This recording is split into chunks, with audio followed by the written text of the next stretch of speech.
साथियों नमस्कार। आज हम इस वीडियो में जो 1 जुलाई 2021 को टीडीएस के कानून में चेंजेस आ रही है, नया कानून आ रहे हैं, उसके बारे में डिस्कस करेंगे। इस वीडियो के 2 पार्ट हैं।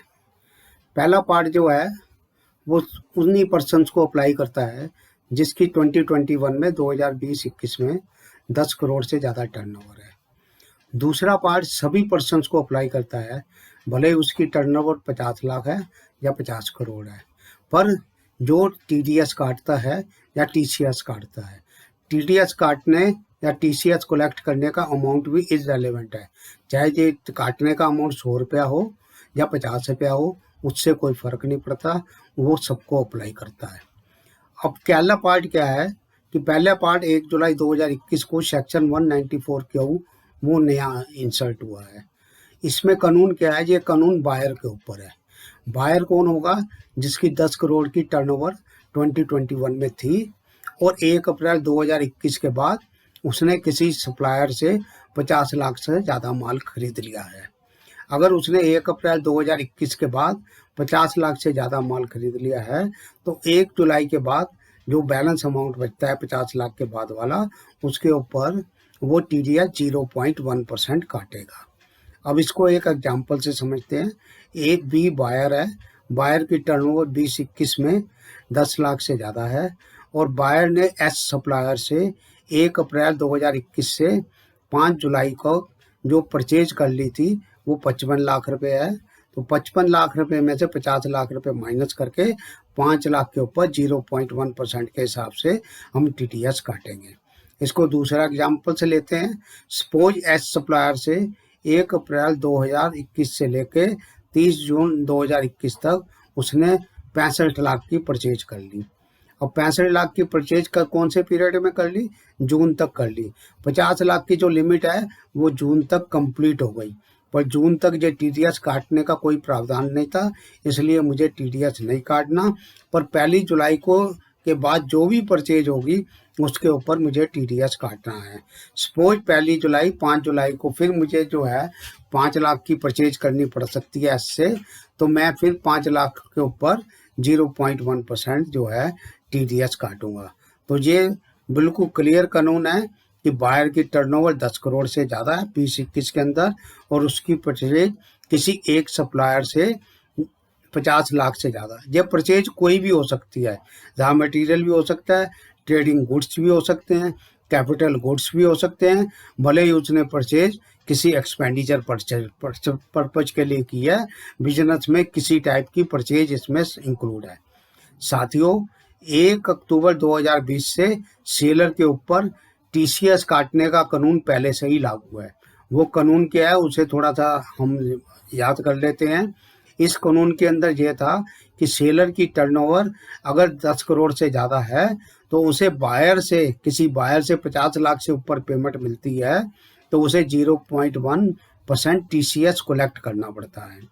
ये प्रावधान फाइनेंशियल ईयर 21-22 में भी एप्लीकेबल है।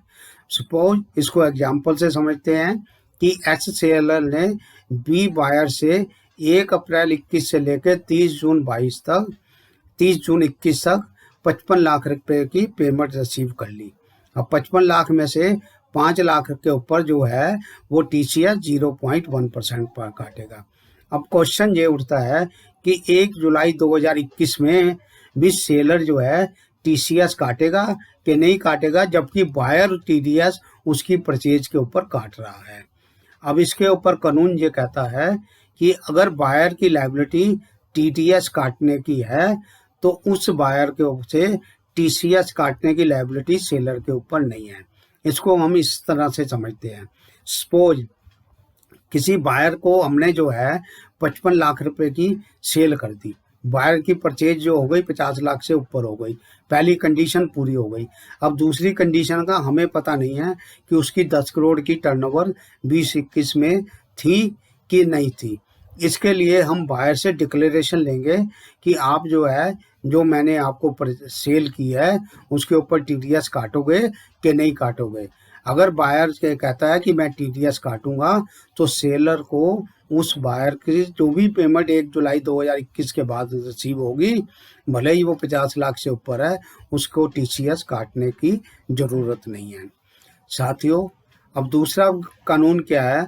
दूसरे कानून के अंदर जो भी हम टीडीएस काटते हैं या जो भी हम टीसीएस कलेक्ट करते हैं, उस टीडीएस डिडक्टी का, उस पर्सन का हमें चेक करना पड़ेगा कि वो डिफाल्टर तो नहीं है, उसने रिटर्न 2 साल की फाइल की, पिछले 2 सालों की फाइल तो नहीं की है कि नहीं की है। अगर वो डिफाल्टर है, डिफाल्टर कौन माना गया है?